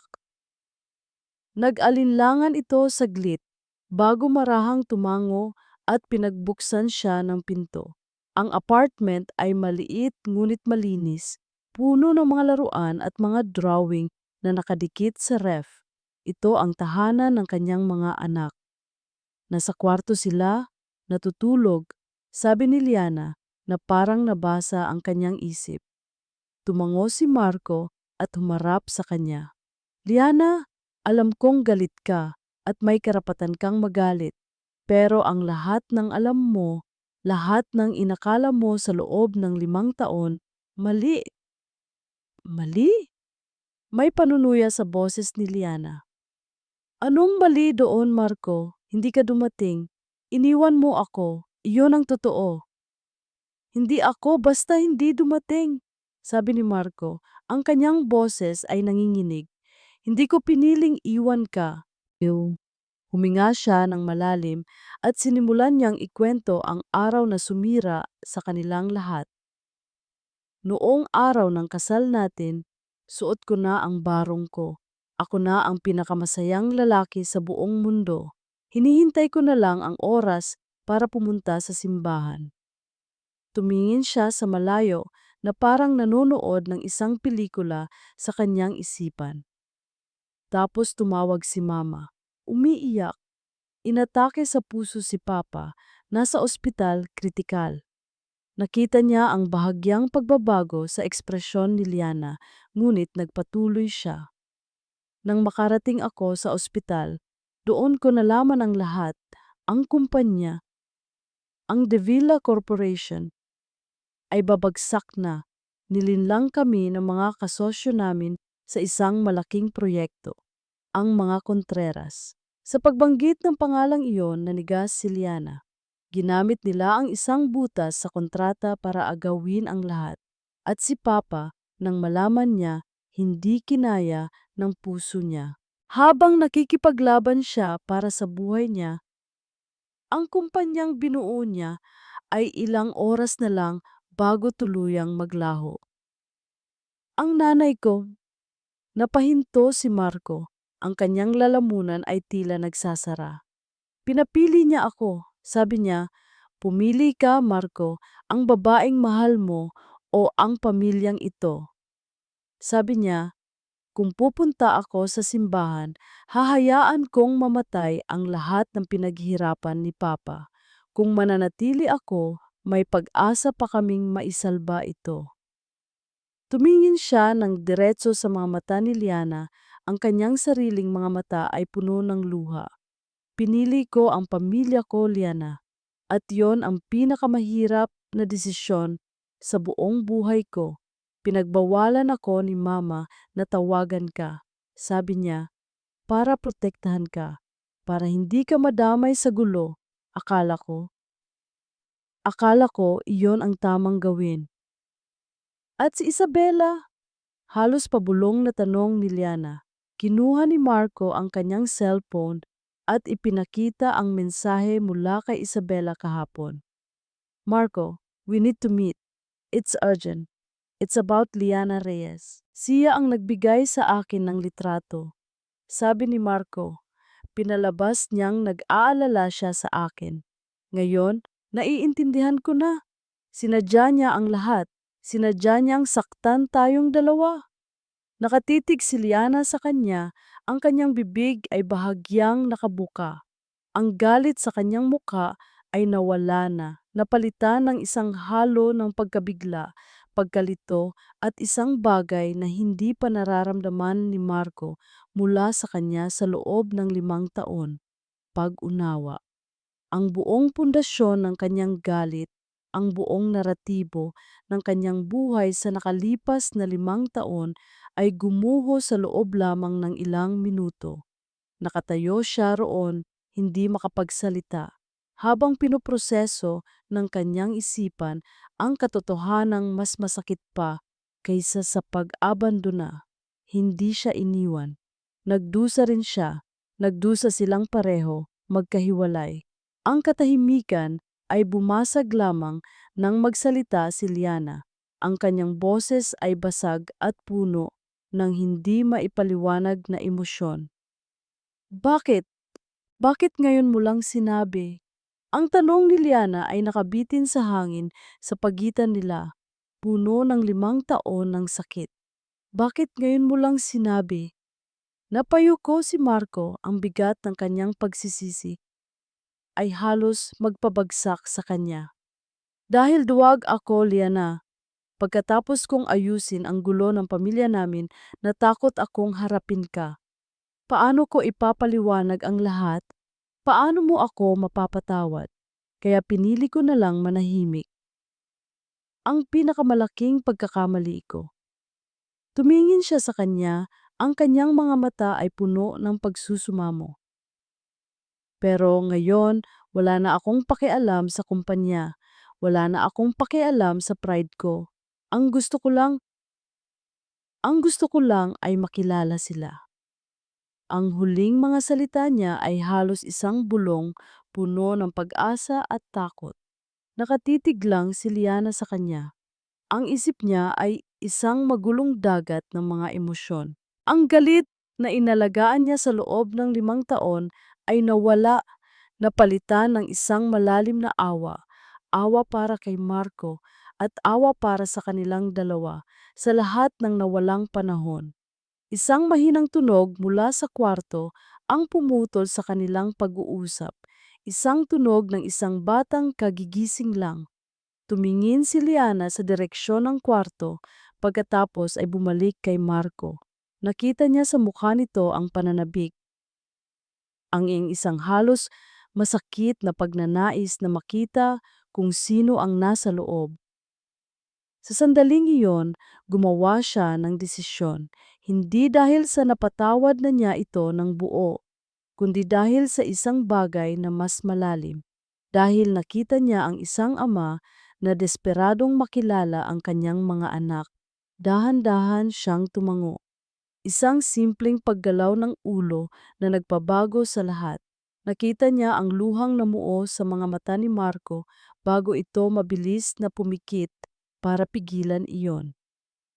Mga anak, malumanay na tawag ni Liana habang dahan-dahang binubuksan ang pinto ng kwarto. May ipapakilala ako sa inyo. Sumunod si Marco sa likuran niya, ang kanyang puso ay kumakarera na parang isang kabayong tumatakbo sa isang karera. Ang kanyang mga palad ay pinagpapawisan. Ito na ang sandaling hinintay niya nang hindi niya alam na hinihintay pala niya. Sa loob ng kwarto, nakaupo sa sahig ang 2 bata, napapaligiran ng mga laruang blocks. Si Leo na may seryosong muka ay sinusubukang bumuo ng isang mataas na tore. Si Leia naman ay masayang pinag-uumpog ang 2 pulang blocks. Nag-angat sila ng tingin nang pumasok ang kanilang ina. At pagkatapos napatingin sila sa lalaking nakatayo sa likod nito. Mami, sino po siya? Tanong ni Leo, ang kanyang mga mata ay puno ng kuryosidad. Ang parehong mga mata na tinititigan ni Marco sa salamin. Lumuhod si Liana para maging kapantay nila. Hinawakan niya ang kanilang mga kamay. Mga anak, siya si Marco. Isa siyang kaibigan ni Mami. Hindi pa niya masabi ang salitang ama. Masyado pang maaga. Masyado pang mabigat. Ngumiti si Marco, isang nanginginig at hindi siguradong ngiti. Lumuhod din siya ilang talampakan ng layo. Ayaw silang takutin. Hi Leo, hi Lea, sabi niya. Ang kanyang boses ay mas mahina kaysa sa karaniwan. Ako si Tito Marco. Tinitigan siya ni Lea, ikiniling ang ulo. Bakit po kayo umiiyak? Inosenteng tanong nito.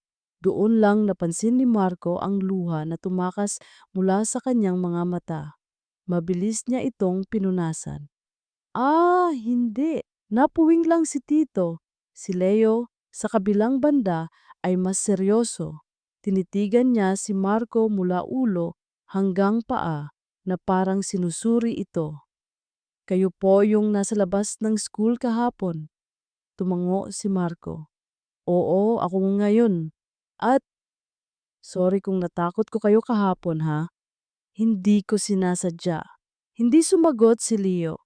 Ibinalik nito ang kanyang atensyon sa kanyang mga blocks. Isang kirot ng pagkabigo ang naramdaman ni Marco, ngunit hindi siya sumuko. Naupo siya sa sahig. Wow, ang taas na ng tore mo. Pwede bang tumulong si Tito?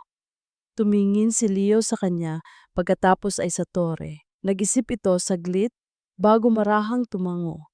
Iyon na ang simula. Ang sumunod na mga oras ay parang isang panaginip para kay Marco. Sa simula, may pag-aalinlangan, ngunit unti-unti, habang naglalaro sila ng blocks, nawala ang hiya. Ipinakita sa kanya ni Leia ang kanyang paboritong manika. Nagpatulong si Leo na buuin ang isang puzzle na dinosaur. Nalaman ni Marco na si Leo ay mahiyain ngunit napakatalino. Si Lea naman ay masayahin at palakaibigan. Nalaman niyang pareho nilang paborito ang ice cream na cookies and cream. Nalaman niyang takot si Lea sa kulog at paboritong superhero ni Leo si Spider-Man. Bawat maliit na detalye ay parang isang hiyas na iniingatan niya sa kanyang puso. Para sa tanghalian, nagluto si Liana. Habang kumakain sila, si Marco ang nagsubo kay Lea na tuwang-tuwa. Si Leo naman ay kinakausap niya tungkol sa mga bituin at planeta. Si Liana ay nanood lang mula sa malayo, tahimik na nakaupo sa isang sulok ng kusina. Habang pinapanood niya ang eksena sa harap niya, ang 3 taong pinakamamahal niya sa mundo, na magkakasama sa unang pagkakataon, isang ngiti ang dahan-dahang gumuhit sa kanyang mga labi. Isang ngiti na may kasamang luha. Ngunit sa pagkakataong ito, hindi ito luha ng sakit. Ito ay luha ng isang bagay na matagal na niyang hindi naramdaman, pag-asa. Nang hapon na, oras na para umalis si Marco. Nakatulog na ang kambal sa kanilang kwarto pagkatapos ng isang mahabang araw ng paglalaro. Salamat sa araw na ito, Liana, sabi ni Marco sa may pinto. Ang kanyang boses ay puno ng pasasalamat. Ito na ang pinakamasayang araw ng buhay ko. Tumango si Liana. Mag-iingat ka.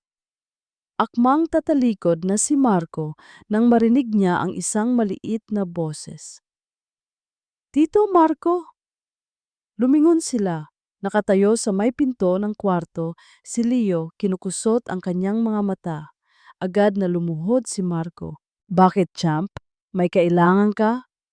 Yumuko si Leo, pinaglalaruan ang laylayan ng kanyang damit. Tumingin ito sa kanya, ang kanyang mga mata ay puno ng isang inosenteng tanong na tumagos sa puso ni Marco. Babalik ka pa po ba, Daddy? Ang salitang daddy ay binigkas ng mahina, halos isang bulong na parang isang pagsubok. Ngunit para kay Marco, iyon ang pinakamagandang tunog na narinig niya sa buong buhay niya. Napaluha na naman si Marco, ngunit sa pagkakataong ito, hindi na niya ito pinigilan. Ngumiti siya ng malapad. Oo, anak, babalik si Daddy. araw-araw. Ang mga sumunod na linggo ay parang isang panaginip na ayaw ng magising ni Marco. Ang katapusan ng linggo ay naging sagrado. Nawala ang mga business meeting at golf games. Napalitan ito ng mga pagbisita sa parke, mga hapon sa zoo, at mga simpleng gabi ng panonood ng cartoons sa maliit na apartment ni Liana, kung saan mas masarap pa ang pakiramdam kaysa sa kanyang malawak at malamig na penthouse. Isang Sabado, nasa isang parke sila.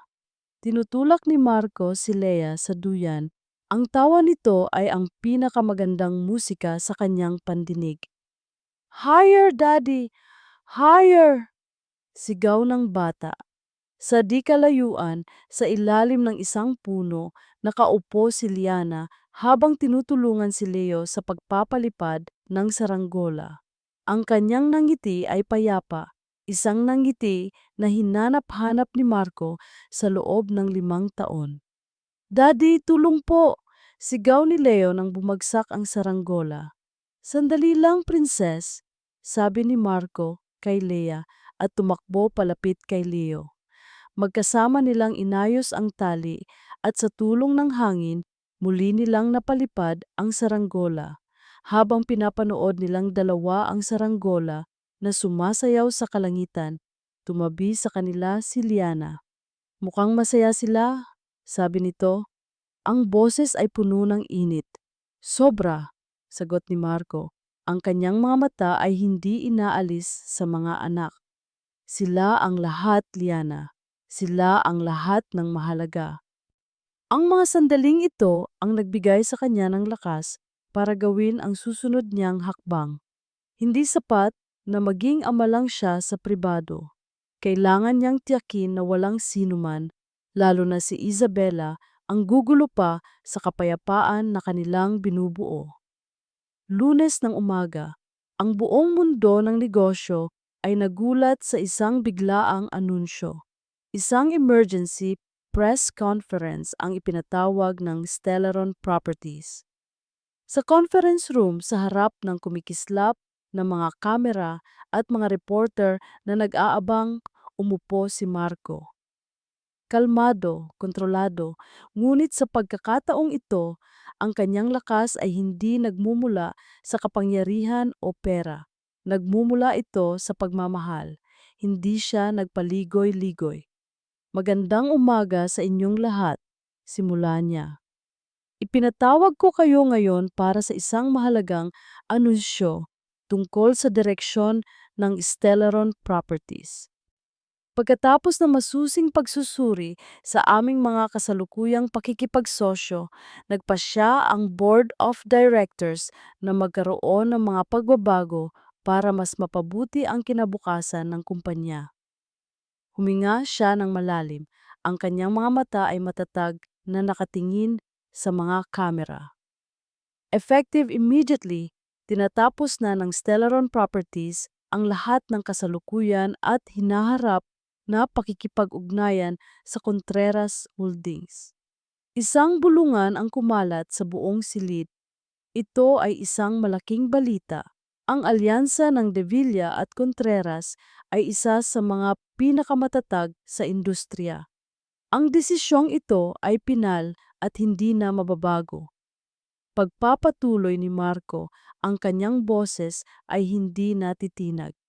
Ito ay dahil sa mga hindi mapagkakasunduang pagkakaiba sa aming mga etika sa pagnenegosyo at isang fundamental na hindi pagkakatugma ng aming mga pangunahing prinsipyo.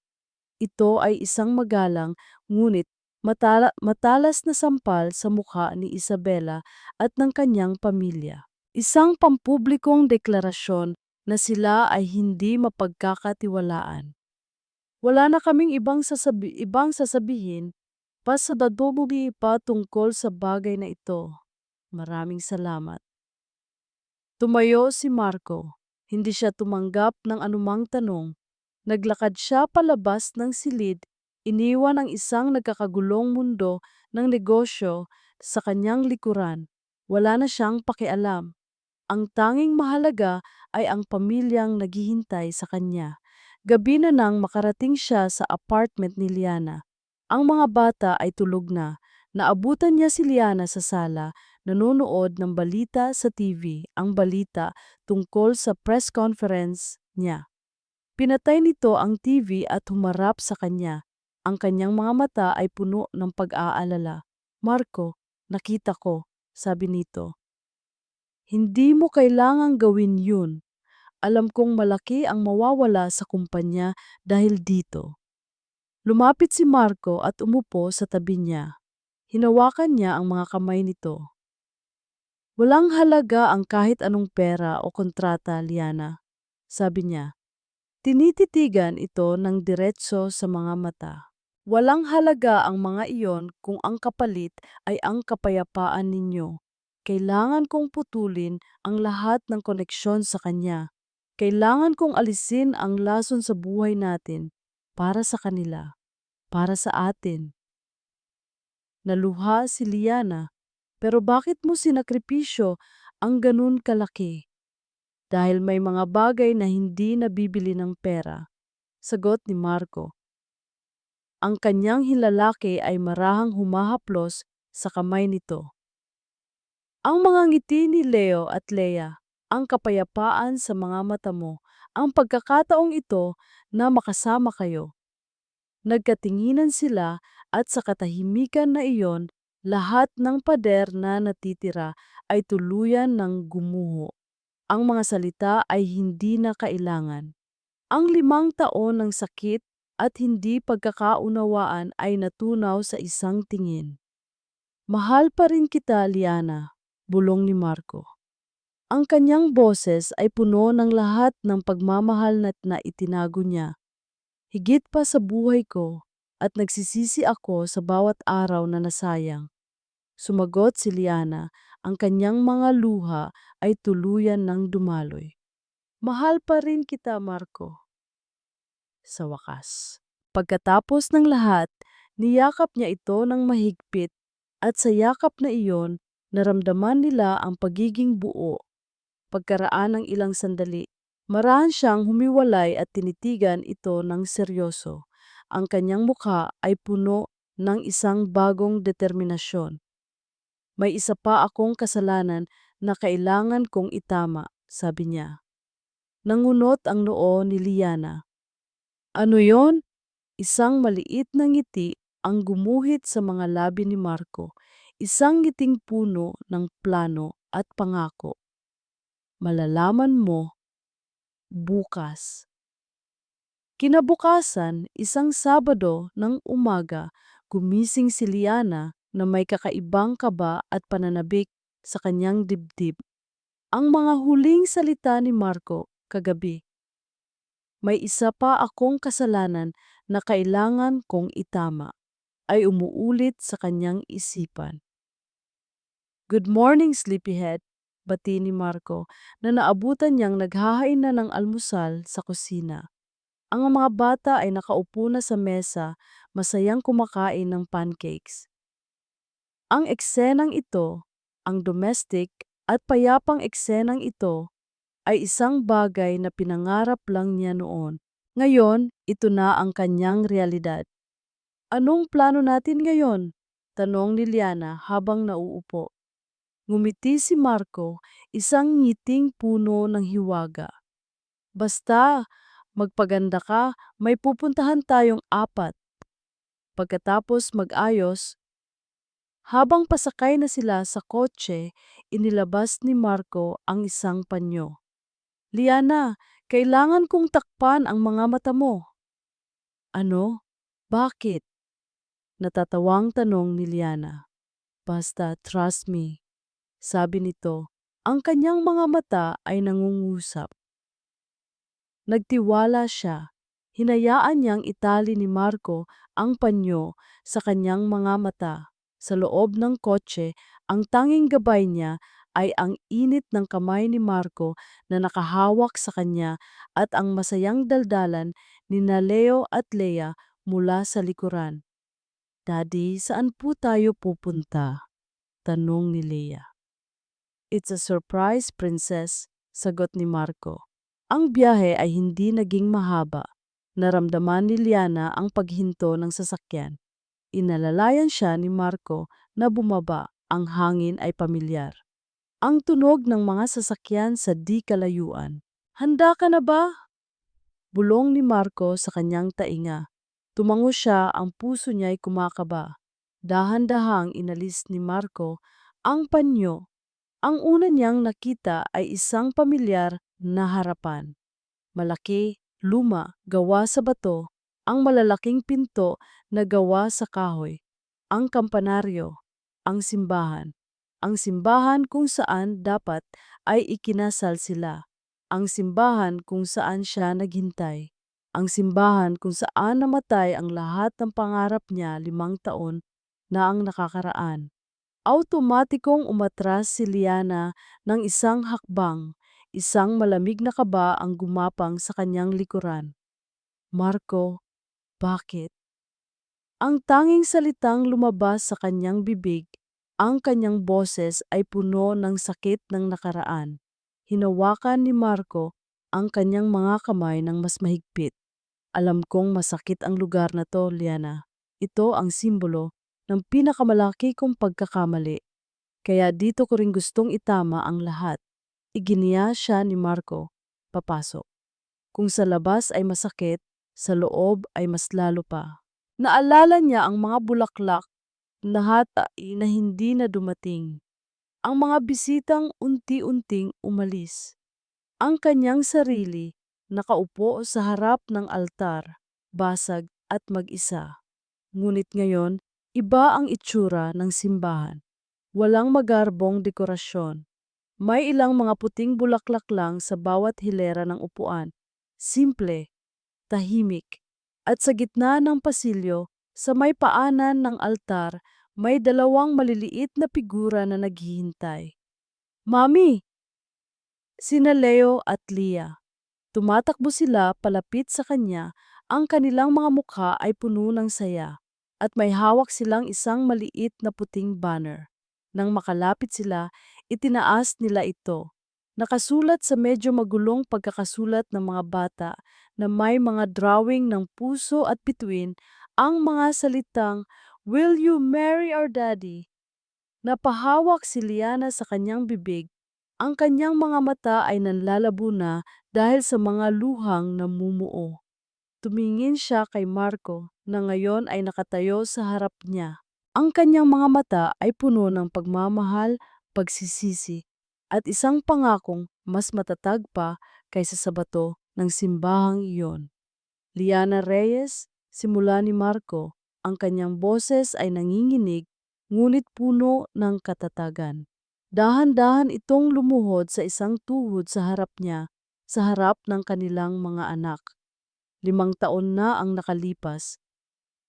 Sa lugar na ito, dapat sana ay nangako ako sa iyo ng isang buhay na puno ng yaman at karangyaan. Nabigo ako sa pangakong yon, pagpapatuloy niya. Ngayon, nandito ako para sa isang bagong pangako. Hindi na ako nag-aalok ng mga mansyon o mamahaling sasakyan. Ang inaalok ko ay isang tahanan na puno ng mga tawa ng ating mga anak.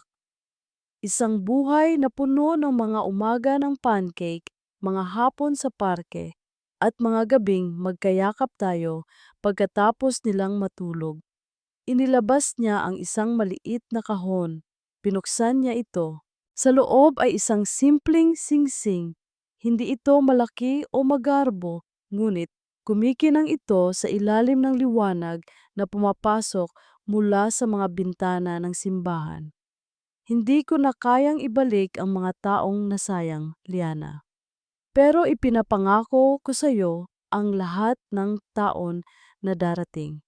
Ipinapangako kong magiging ama ako na karapat-dapat sa ating mga anak at isang asawa na karapat-dapat sa pagmamahal mo.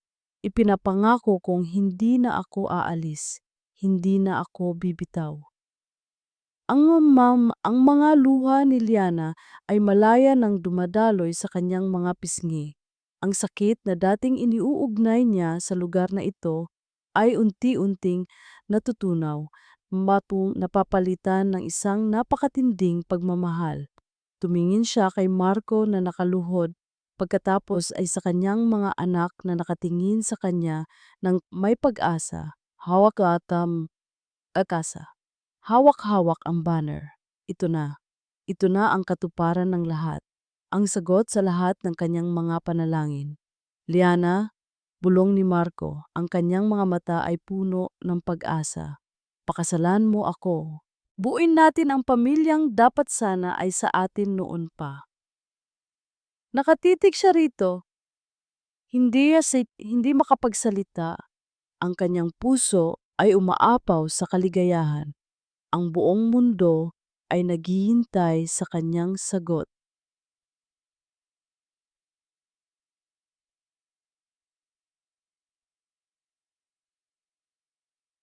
Ang oras ay tila huminto sa loob ng lumang simbahan.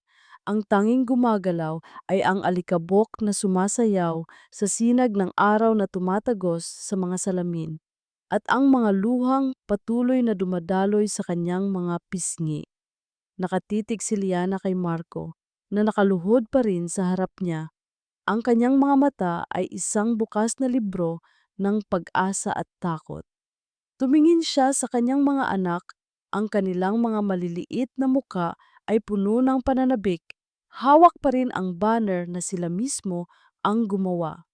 Ang lahat ng bigat, ang lahat ng sakit. Ang 5 taon ng pag-iisa at pagpapanggap na siya ay malakas. Lahat ng iyon ay naglaho. Napalitan ito ng isang pakiramdam ng kapayapaan na matagal na niyang hindi naramdaman. Isang pakiramdam ng pagiging buo. Dito, sa mismong lugar kung saan gumuho ang kanyang mundo, dito rin ito muling binubuo. Huminga siya ng malalim, isang nanginginig ngunit masayang paghinga. Oo, ang salita ay isang bulong, halos hindi marinig. Ngunit sa katahimikan ng simbahan, ito'y umaling-aungaw na parang isang kampana. Nakita niya ang paglaki ng mga mata ni Marco na parang hindi makapaniwala sa kanyang narinig. Ano? Ngumiti si Liana sa unang pagkakataon sa loob ng simbahang ito, isang tunay at maningning na ngiti. Itinaas niya ang kanyang boses, mas malakas at mas sigurado na ngayon. Oo, Marco de Villa, papakasalan kita. Isang malakas na, "Yay!" ang narinig nila mula kina Leo at Lea na nagtatalon sa tuwa at binitawan ang banner para yumakap sa mga binti ng kanilang ina. Tumayo si Marco, ang kanyang muka ay nagliliwanag sa kaligayahan na tila kaya nitong tanglawan ang buong simbahan. Dahan-dahan niyang isinuot ang singsing sa daliri ni Liana. Perpekto ang sukat. Para bang doon talaga ito itinadhana. Nang walang anumang salita, hinawakan niya ang mukha ni Liana at hinalikan ito. Hindi ito isang halik na puno ng pagnanasa, kundi isang halik na puno ng pasasalamat, pangako at 5 taon ng pangungulila.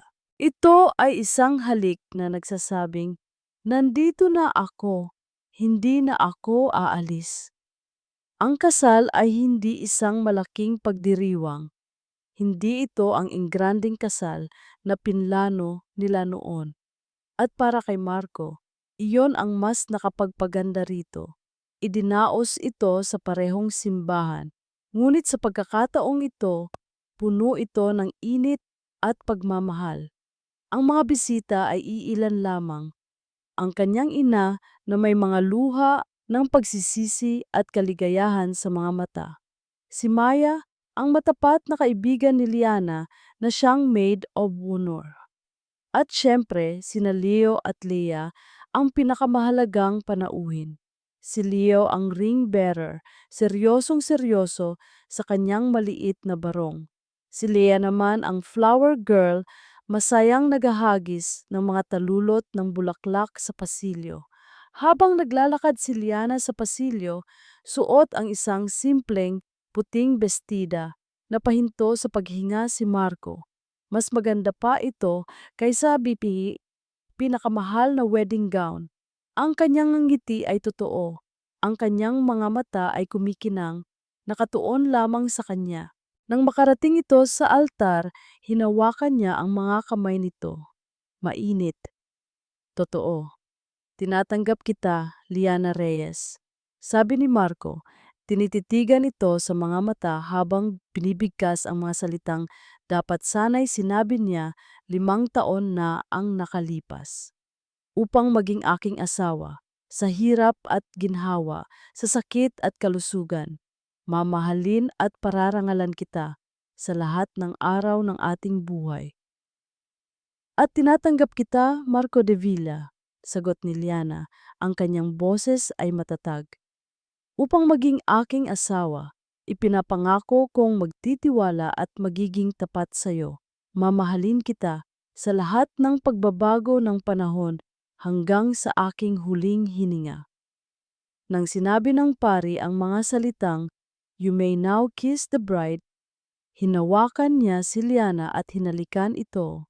Ang palakpakan ng kanilang mga bisita ay napuno ng sigawan at tawa ni Leo at Lea. "Kiss ulit!" Sigaw ni Lea na nagpatawa sa lahat. Hinalikan niya ulit si Liana at pagkatapos ay lumuhod silang dalawa para yakapin ang kanilang mga anak. Isang mahigpit, masayang yakap ng isang pamilyang sa wakas ay buo na. Pagkatapos ng seremonya, sa halip na isang engrandeng resepsyon, nagkaroon sila ng isang simpleng salo-salo sa hardin ng bahay ng ina ni Marco. Habang papalubog ang araw, nakatayo sina Marco at Liana sa isang sulok, pinapanood ang kanilang mga anak na masayang naghahabulan sa damuhan.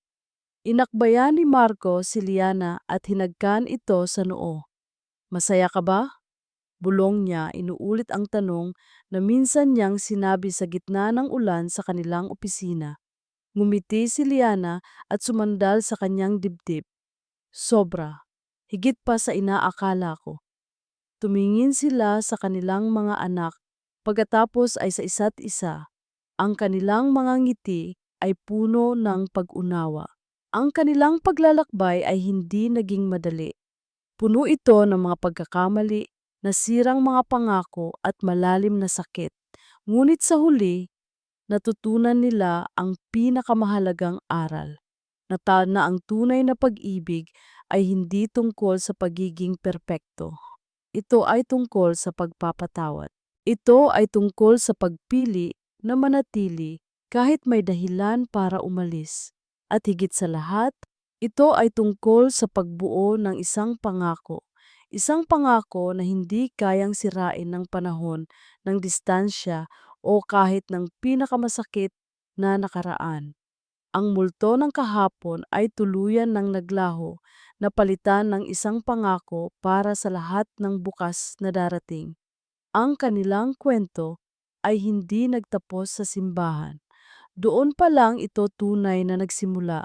At dito po nagtatapos ang makulay na kwento ng pag-ibig, pagpapatawad, at pangalawang pagkakataon ni Liana at Marco.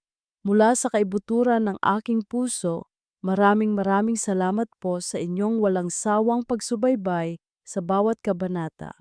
Ang pagsulat sa kwentong ito ay isang paglalakbay na puno rin ng iba't ibang emosyon.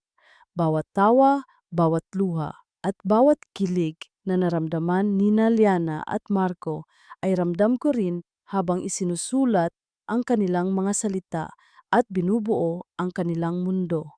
Sana po sa pamamagitan ng kanilang kwento na ipadama namin ang isang mahalagang mensahe na ang tunay na pag-ibig ay hindi lamang isang pakiramdam, kundi isang desisyon.